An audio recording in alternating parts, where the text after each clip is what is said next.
Halo semuanya, perkenalkan nama saya Guido Alvaro Pelo, mahasiswa semester 7 Program Studi Bahasa dan Sastra Indonesia, Universitas Nusa Cendana.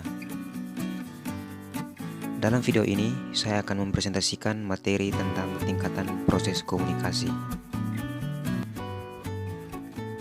Ya, baik, pertama-tama perlu kita ketahui bersama bahwa tingkatan proses komunikasi ini dibagi menjadi 6 poin, yaitu yang pertama komunikasi intrapersonal, yang kedua komunikasi interpersonal, yang ketiga komunikasi kelompok, yang keempat komunikasi organisasi, yang kelima komunikasi massa, dan yang terakhir adalah komunikasi antar budaya.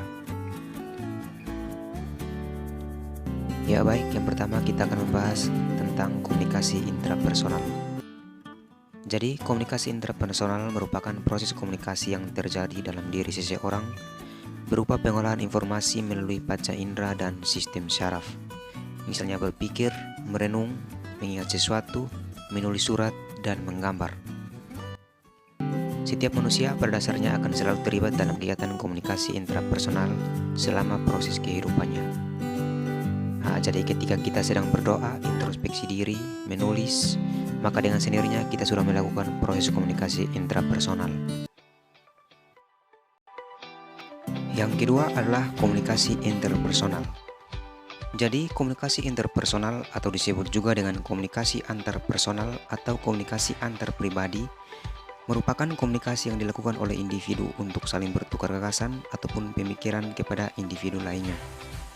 Atau dengan kata lain, komunikasi interpersonal adalah salah satu konteks komunikasi di mana setiap individu mengkomunikasikan perasaan, gagasan, emosi, serta informasi lainnya secara tatap muka kepada individu lainnya.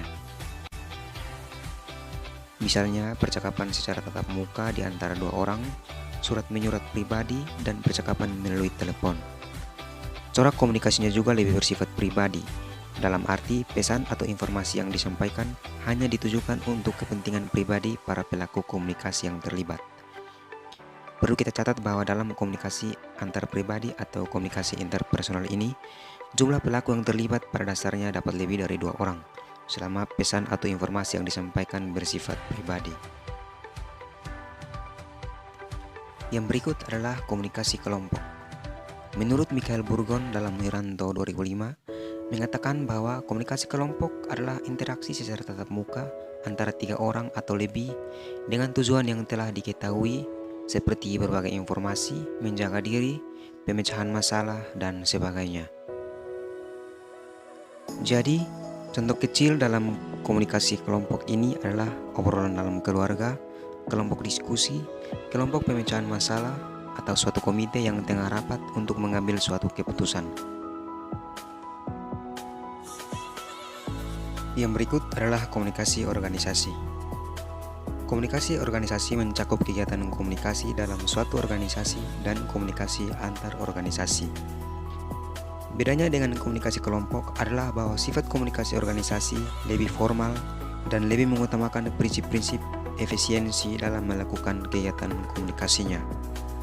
Misalnya, pertemuan antara direksi perusahaan A dengan para manajernya, surat menyurat antara perusahaan A dengan perusahaan B, atau pertemuan antara pimpinan perusahaan A dengan pimpinan departemen B.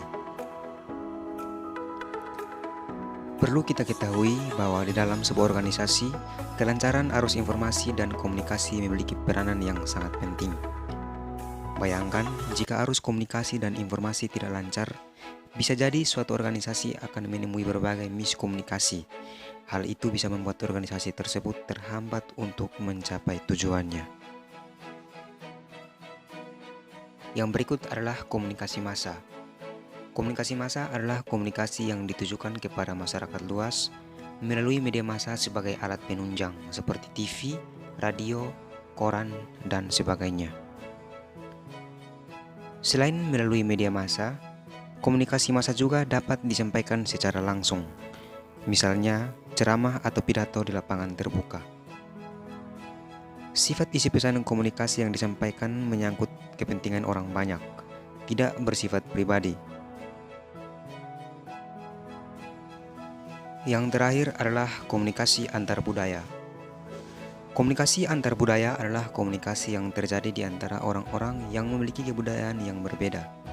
bisa beda ras, etnik, atau sosioekonomi, ataupun gabungan dari semua perbedaan ini. Misalnya, dalam keterlibatan suatu konferensi internasional di mana bangsa-bangsa dari berbagai negara berkumpul dan berkomunikasi satu sama lain. Ya, teman-teman, demikian pemaparan materi tentang tingkatan proses komunikasi. Semoga apa yang telah dipresentasikan bisa bermanfaat untuk kita semua. Terima kasih.